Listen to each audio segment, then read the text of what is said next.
Here, this perp back with another video, and I just got out of watching the new movie called Afraid. This is coming out of Blumhouse. This is another one of Blumhouse's latest horror movies, and Blumhouse has not been on the best track as of late. They have just been dropping dud after dud, but they have been making a lot of financial success with a lot of these movies still.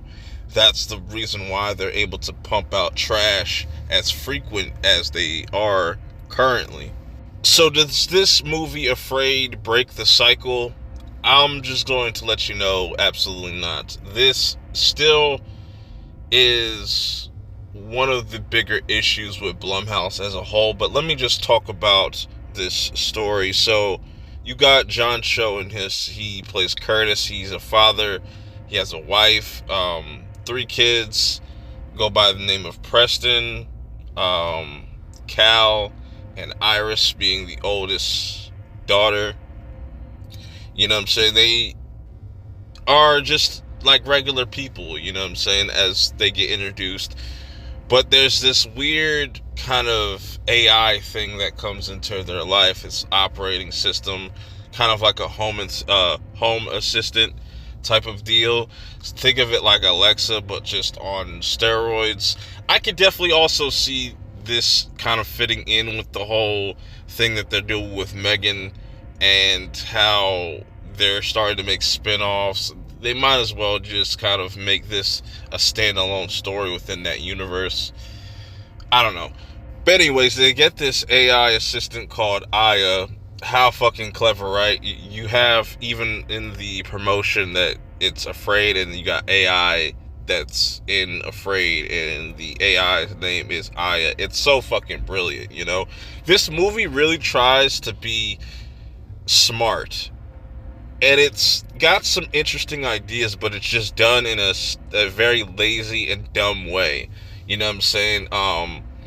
It's almost kind of played off like this is going to be like a home invasion type of movie, but no, there's actually something going on with this AI thing, and how it's slowly just consuming the children's lives, the parents' lives, and the dangers of just too much AI, and also the realization that it's going to be everywhere, and it is everywhere.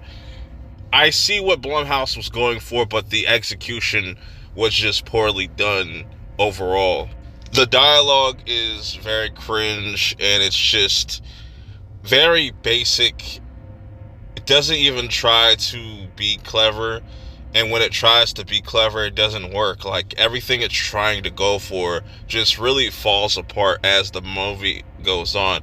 I will say, though, Curtis's character in this, he's the only one that kind of realizes that there's something wrong with this AI and why it's taking over people's lives, making people do certain things. It's just the stupid reveal that you get at the end, and boy, that ending is just complete trash, bro. It's really bad, and it's just like, I don't know why Blumhouse continues to just pump out these lifeless horror movies that just really just fall flat. They have like interesting ideas. There's an interesting idea in certain movies, but just the way that they execute it, write it, and even try to be creative behind the camera stylistically, it just doesn't really work, man.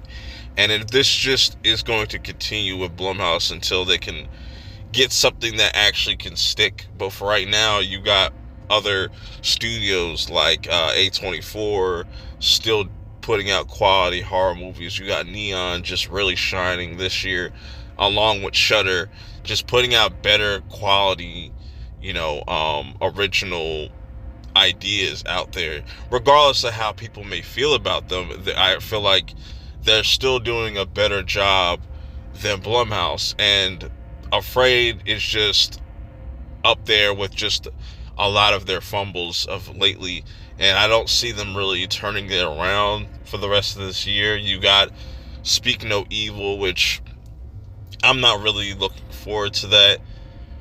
They say it's different than the original, but that doesn't mean that it's going to be as good as the original or just a good movie in general. But, this is just a common theme with Blumhouse.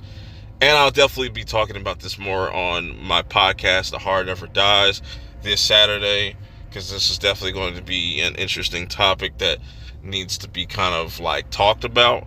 Um, it's not all good in horror when you got Blumhouse just putting out lazy movies. And just, this is my thoughts on this movie. I just, it's not their worst, but it's not their best at all. It's just another forgettable film coming out of Blumhouse, unfortunately. Maybe they'll start to kind of right their wrongs going into next year, but I just don't see anything else coming out from them, whatever does end up coming out, being like something spectacular or actually being worth watching. This is just my thoughts. Let me know what you guys think about Afraid in the comments below. Till next time, I'm out. Peace.